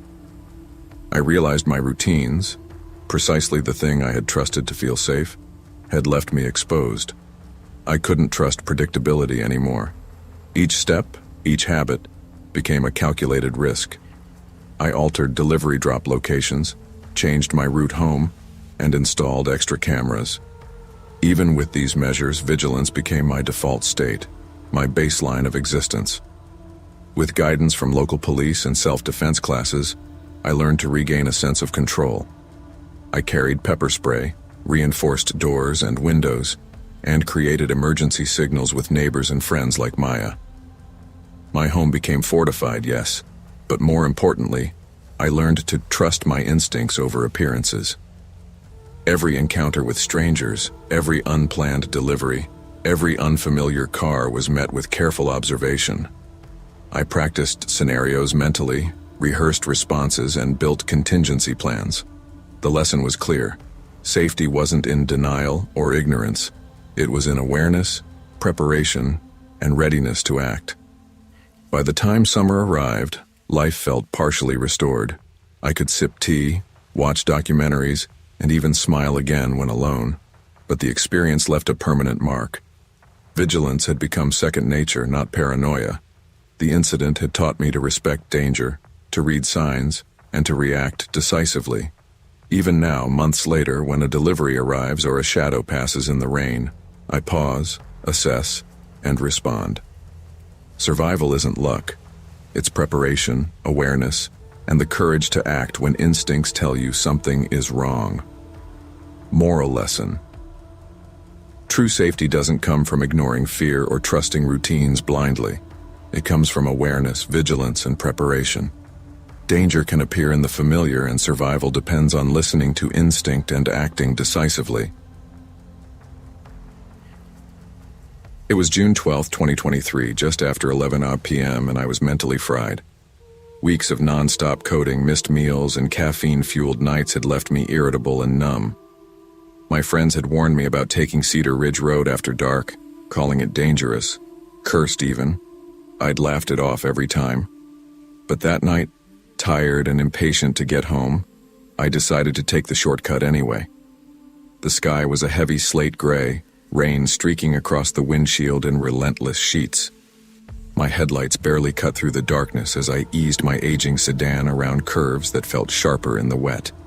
The rhythmic patter of rain was hypnotic, broken only by the occasional rumble of distant thunder. I told myself I was imagining things when the stories about the dead man's turn surfaced in my head. Old ghost tales from locals, always exaggerated, always meant to scare teenagers. But then, I saw him. A figure, drenched to the bone, standing on the side of the road with his thumb out. My heart kicked up a notch. Hesitation and instinct collided. I slowed, rolled down my window, and called out, "Hey, do you need a ride?" He looked up, face pale and drawn, eyes wide and frantic. "You shouldn't be here," he said, voice barely audible over the rain. "There's something on this curve. People have died." I chuckled nervously. "Yeah, sure. Stories like that are usually exaggerated." He didn't smile. "No, I've seen it. Cars don't hit it. It hits the car. You can't see it until it's too late." His words made my stomach twist, but curiosity and disbelief outweighed caution. I motioned for him to climb in. Wet water ran off him, soaking my car upholstery. I adjusted the rearview mirror. His hands trembled as he stared silently out the window. I tried to talk, but the tension was electric. The rain intensified. The road became a slick gray ribbon disappearing into darkness. "Do you know what it does?" I asked finally, voice tight. "Some kind of force or presence. Cars don't hit it, it hits the car. You can't see it until it's too late." I laughed, but it was hollow. Something about him made me uneasy, like staring at a reflection in a cracked mirror. The last few hundred feet before the curve felt endless, a stretch of road where the air itself seemed to vibrate. And then I saw it, a dark figure in the middle of the lane, standing perfectly still despite the downpour. I swerved violently, tires skidding in the mud, and the car spun off the shoulder, sliding into a shallow ditch. The impact was minor, but adrenaline surged through me. I stumbled out, drenched and shaking. The hitchhiker who had warned me emerged silently from the car, then vanished. Just like that. Gone. I was alone, soaked, heart hammering, phone dead. Memories of childhood warnings, ghost stories about the curve, and decades of unsolved disappearances flooded back. Hours passed before a trucker found me and pulled me from the ditch. That night, the hitchhiker's image haunted me, the way he seemed almost glowing, like a beacon in the storm. Sleep didn't come easy that night. Even in the safety of my apartment, the storm and the curve played on repeat in my mind. The image of the hitchhiker lingered, almost tangible. It was like he had existed for a reason. Something about him wasn't threatening. He was warning me, guiding me. That thought refused to leave. By morning, curiosity turned into obsession. I dug into old newspapers, scrolling through digital archives. There were dozens of reports, spanning decades. Teenagers disappearing at that very curve. A family car gone missing. Accounts of survivors seeing a figure just before an accident, warning them to brake, swerve, or stop.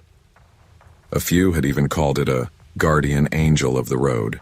I couldn't explain why, but I felt connected to those stories now, as if the curve had singled me out. I mapped every accident, every newspaper clipping, every eyewitness account. There was a pattern. The curve was unforgiving, but it didn't discriminate randomly. Some people vanished, some survived, and every survivor swore they saw something. I started talking to locals trying to piece together the truth. A bartender at a nearby tavern told me he remembered a man standing in the rain when he was 15. He just appeared, the man said, looked pale, soaking wet, warned me about the bend. I swerved. Car spun into the ditch, nothing broken. That man saved me. Another account from a retired police officer confirmed similar sightings. Some believed it was a spirit, some said a guardian angel, and a few swore it was just a very convincing trick of the mind. But the stories were consistent. The figure showed up only seconds before accidents, seemed tangible and real, and disappeared just as quickly. I couldn't stop thinking about the night I almost died. The hitchhiker hadn't tried to harm me. He had guided me, forced me to act. Without him, I might have ended up in the ditch, or worse. In the weeks that followed, my sleep schedule collapsed. Every small sound, every sudden movement in the dark, sent my heart racing. I drove past Cedar Ridge during daylight, trying to normalize the memory, but the curve still felt ominous. I couldn't explain it logically, but my gut refused to ignore the danger. I started keeping a small journal, documenting every feeling, every thought, every detail I could remember about that night. Writing helped me process what had happened. I realized something vital. Fear had saved me. The adrenaline, the instinct to take control, the memory of the stories my grandfather told, those were the tools that kept me alive. And the hitchhiker was the trigger, the catalyst. I also noticed the way stress and exhaustion had affected me that night. I was tired, mentally drained, and overconfident. I had underestimated the road, underestimated the storm, underestimated reality itself. The experience humbled me. It taught me that vigilance isn't paranoia, it's survival. I even returned to the curve once during daylight, accompanied by friends. The sharp drop-off, slick asphalt, and hidden ditch were dangerous even in clear weather. The realization hit me. What had saved me wasn't luck. It was action in the face of fear. The figure may have guided me, but I still had to drive, swerve, and survive. Months later, I found myself back on Cedar Ridge, this time volunteering at a local charity event nearby. The storm rolled in quickly, dark clouds swallowing the sunset. I remembered the warnings and felt a chill run down my spine. I wasn't supposed to be back here alone at night, but I had promised myself I would face the fear, rationally. As I approached the curve, I noticed a figure on the side of the road. Same pale, soaking presence. My heart pounded. This time I didn't panic. I slowed to a cautious crawl and saw the figure lift a finger, pointing toward the ditch before vanishing again. A chill ran down my spine, but I braked instinctively, hugging the curve perfectly, avoiding the danger. I realized then that Cedar Ridge wasn't evil. It wasn't malevolent. It was testing, observing, and occasionally saving. The figure, whether human or supernatural, existed to guide those willing to pay attention. And that night I drove away with gratitude rather than fear. The curve became a symbol to me, a reminder of fragility and survival. I no longer feared the dark, the storm, or the unknown. Not completely. I respected it.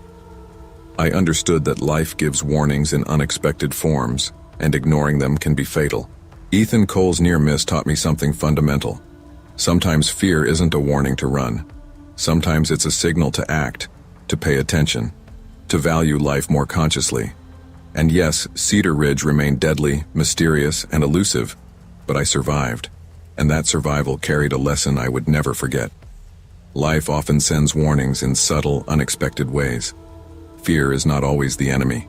Sometimes it is the guide, forcing us to act with caution, awareness, and responsibility. The world is unpredictable, and survival often depends on attentiveness, humility, and respecting forces beyond our understanding. Courage is not the absence of fear, it's acting despite it. It was October 5th, 2024, just after 7:30 a.m. when I slid the last duffel into the back of my Jeep and took a deep breath of crisp autumn air. Was Derek Hayes, 36, a former Army medic trying to navigate life outside the military. The transition had been rough. Nightmares, sudden flashbacks, and that edge of constant vigilance I carried like a second skin. Clara, my wife, had insisted I spend a weekend in the woods. Get away from screens, from noise, she said. Let the forest calm you. I needed it more than I realized. The Ashwood Forest seemed perfect. Even the morning sun didn't quite penetrate the dense canopy, leaving patches of golden light shimmering across the fallen leaves. I parked near a small clearing, the tires crunching against wet foliage. Setting up my tent was almost meditative, pitching poles, hammering stakes, and finally pouring a steaming cup of tea. The isolation was a balm. For the first time in weeks, I didn't feel pulled in 1,000 directions at once, but I couldn't silence the war memories, the ones that snuck up when I let my guard down. Every snap of a twig sounded like gunfire. Every rustle in the leaves brought a flash of someone or something lurking. It was exhausting, this tension, but familiar. By midday, curiosity got the better of me. I followed a narrow trail deeper into the forest, boots sinking into soft mud. That's when I saw it. A shack. Small and weathered, tucked among towering oaks. Windows were covered in burlap, the wood scarred and peeling. A faint odor of smoke lingered in the air. Someone had been there recently. My heart thumped, adrenaline pricking my veins. I approached cautiously, scanning for movement, keeping my military training at the forefront. That's when I heard it, the crunch of a truck engine on gravel. Reflexively, I ducked behind a tree. Through the branches, I saw 2 men unloading heavy duffel bags from a black truck. Tactical vests, rifles slung casually across their shoulders. They moved with precision, like professionals. My stomach sank. I knew this wasn't hunters or campers. I stayed hidden for hours, watching them disappear into the shack. Questions churned in my head. Call the sheriff? Approach them? My knife didn't feel like enough. Every instinct screamed to run, yet part of me, curiosity, obsession, wanted to see more. Eventually, the men drove off. I exhaled slowly, heart still hammering. Cautiously, I approached the shack. Signs of recent habitation were everywhere. Muddy footprints, cigarette butts, fresh scratches on the door frame. Someone had been living here, operating in secrecy, and I had stumbled right into it. That evening, I called the Chuck sheriff, relaying every detail. His voice was calm but wary. Derek, this area's risky. Patrolling is minimal. You did the right thing by calling us, but avoid it. I promised I'd heed his advice, yet sleep that night was elusive. Every rustle of leaves outside my tent made me jump. Shadows in the firelight seemed to flicker with malevolent intent. I sipped my tea, trying to rationalize my nerves. But deep down, I knew the woods had changed something in me. I had glimpsed something dangerous and real. Over the next few days, I stayed at the clearing, hiking cautiously, testing my nerves. But I couldn't stop thinking about the shack. That night, I called Clara. I think I saw someone heavily armed, I whispered into the phone. Her worry was palpable. Don't do anything rash. Stay hidden, I admitted, reluctantly. I can't stop thinking about it. I need to see more. The following morning, I returned to the shack. Only now I noticed more subtle signs. A partially hidden trail leading to the back of the forest, flattened grass indicating repeated traffic. Whoever had been here wasn't just passing through, they had been here regularly. My stomach turned. I started mapping everything. The curve of the trail, the position of trees, every mark in the mud. Patterns emerged. Footprints indicated multiple people, heavy packs and frequent trips. Cigarette butts suggested long waits and hiding. I felt like an intruder, yet I couldn't look away. By nightfall, I found a fallen branch and used it as a makeshift walking stick. Every snap of a twig made me flinch. My military instincts screamed, scanning every shadow. Then came onto a truck in the distance. engine idling briefly before disappearing. My pulse skyrocketed. Someone, or multiple people, were still active here. Later, the sheriff called back. "Derek, we checked the area. Nothing concrete. Some debris, maybe illegal hunting, but nothing that confirms firearms or duffels." I didn't believe him. I could even feel the threat, lingering like a shadow. Weeks passed, but the image of the shack haunted me.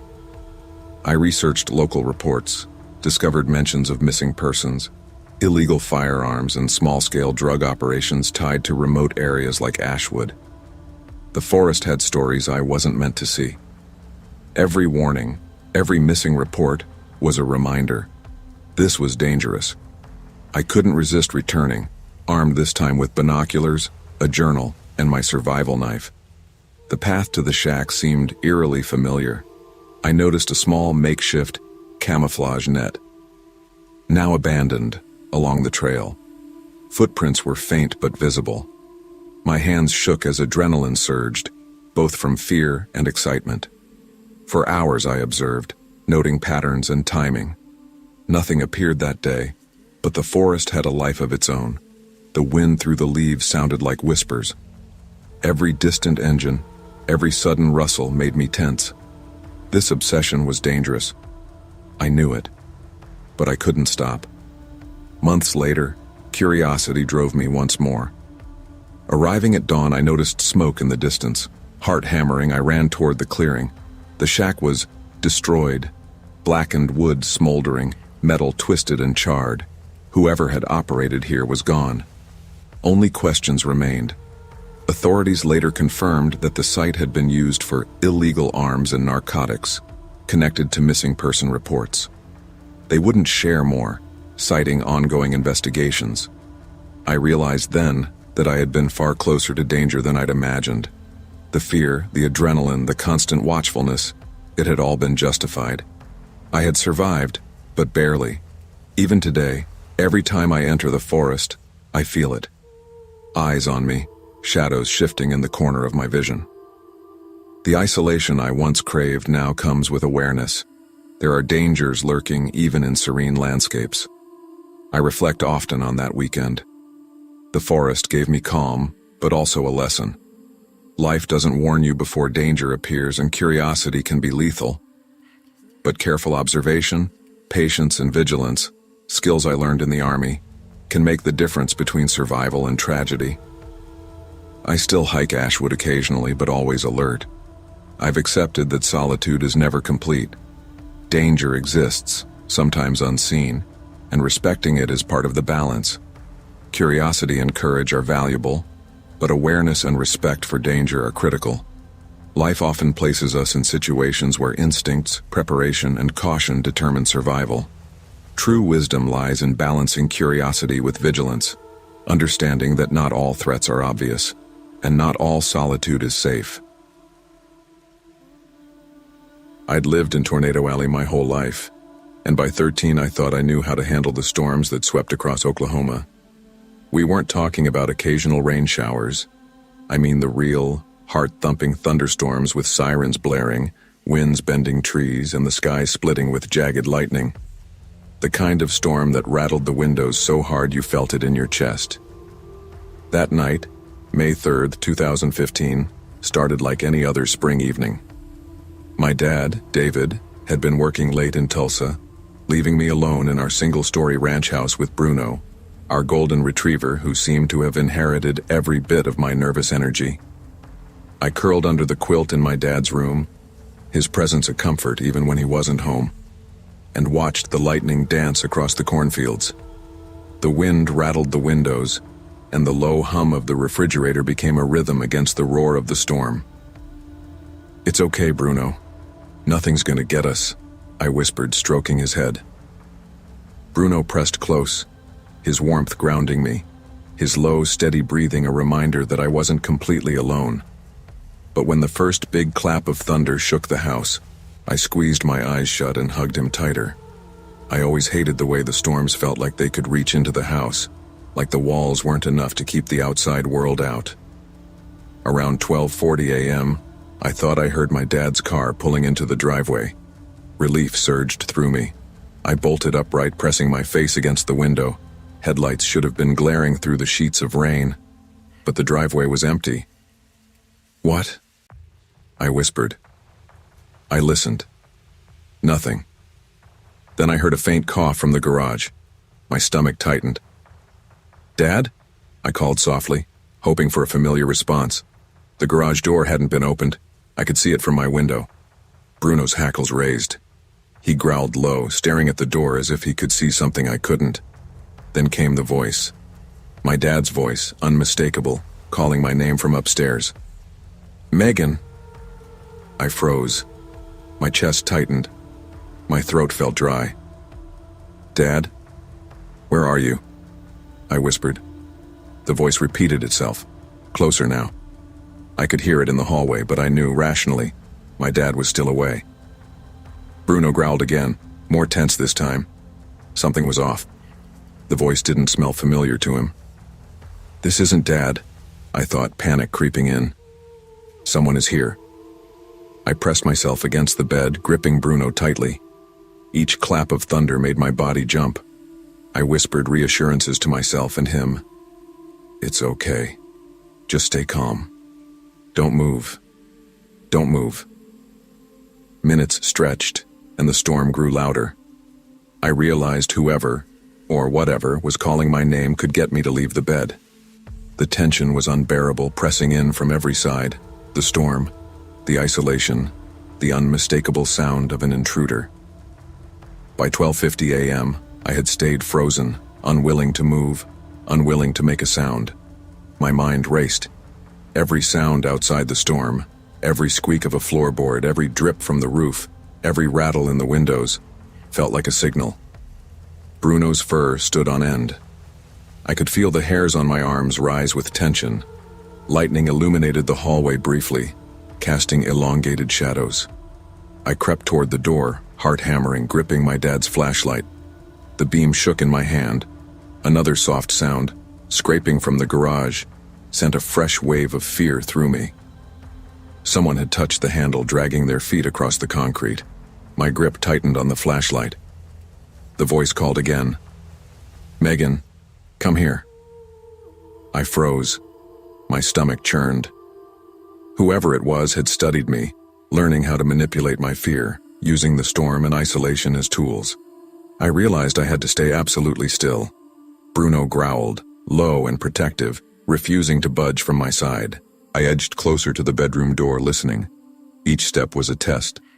The floorboards creaked under my weight. Each crack felt loud enough to betray my position. The storm outside roared, masking my movements. My mind screamed, "Get out, hide, run, don't answer it." Suddenly the doorknob rattled slightly. My stomach dropped. I pressed myself further into the wall, whispering to Bruno, "Stay, stay, don't move." Lightning flashed again. For a brief second, I saw the edge of a jacket moving near the hallway. Slow, deliberate. My heart jumped into my throat. I couldn't see his face. I couldn't see anything but the shadow that somehow seemed to fill the hallway. I backed into the closet, curling against the wall, holding the flashlight like it was a shield. I realized the storm, which usually comforted me, now amplified the fear. It made everything uncertain. The wind's howls, the lightning flashes, and the booming thunder worked together to mask the intruder's movements. By 1:05 a.m., I had decided that hiding wasn't enough. I had to know the intruder's intentions. I grabbed the flashlight, whispered to Bruno to stay close, and crept toward the stairs that led to the garage. Another flash of lightning revealed something unsettling. The garage handle had been slightly moved. My hands shook so badly I dropped the flashlight. It clattered across the floor. My heart pounded in my ears. I didn't hear anyone move, but I could feel the presence, deliberate, patient. Then came a thump on the ceiling above me. Not the storm. Someone upstairs. My mind screamed at me. My dad wasn't home. The dog was growling. I realized I was dealing with an intruder, or something else entirely. I wanted to scream, but I couldn't. The storm drowned any sound I made. I retreated to the bedroom, curling on the bed with Bruno. My mind raced through scenarios, all terrifying, all implausible. I whispered a silent prayer, feeling both relief and terror. The storm pressed in like a living thing. By 1:20 a.m., I had given up on confronting whatever it was. I stayed in my dad's room with Bruno, listening, waiting, alert. The storm raged outside, shaking the windows, scraping the siding, making the house groan. Every flash of lightning seemed to illuminate the empty hallway, but the fear lingered. Sleep eventually overcame me, but it was fitful. I woke at 4 a.m., heart still racing. The house was quiet. The storm had passed. The first thought that crossed my mind was that maybe it had all been a dream. But then I saw my dad's car in the driveway. He had only just arrived moments ago. Relief flooded me, but so did confusion and terror. "Dad? You were here all along?" He frowned. "No, I just got home." "Why?" My stomach sank. Whoever had called my name had not been my father. After that night, my family installed cameras in every room. The garage and windows were reinforced. But storms continued to terrify me. Even mild thunderstorms brought back that sensation. The feeling of a presence that wasn't there. The faint echo of my father's voice and Bruno's protective growl. I never sleep in my dad's room alone anymore. The fear never completely left me. I learned something essential. Awareness and vigilance can protect you, but some experiences leave marks that don't fade. You learn to respect them, to prepare for the unknown, and to trust your instincts. Some intrusions leave no evidence, no tangible proof, only the lingering knowledge that you were not as safe as you thought. Fear, once planted, becomes part of your awareness, but it can also teach caution, vigilance, and courage. Moral lesson. Life often tests your awareness and instincts. While fear can be paralyzing, it also sharpens your senses. True safety comes not from eliminating fear, but from respecting it, preparing for the unknown, and trusting your judgment to protect yourself and those you love.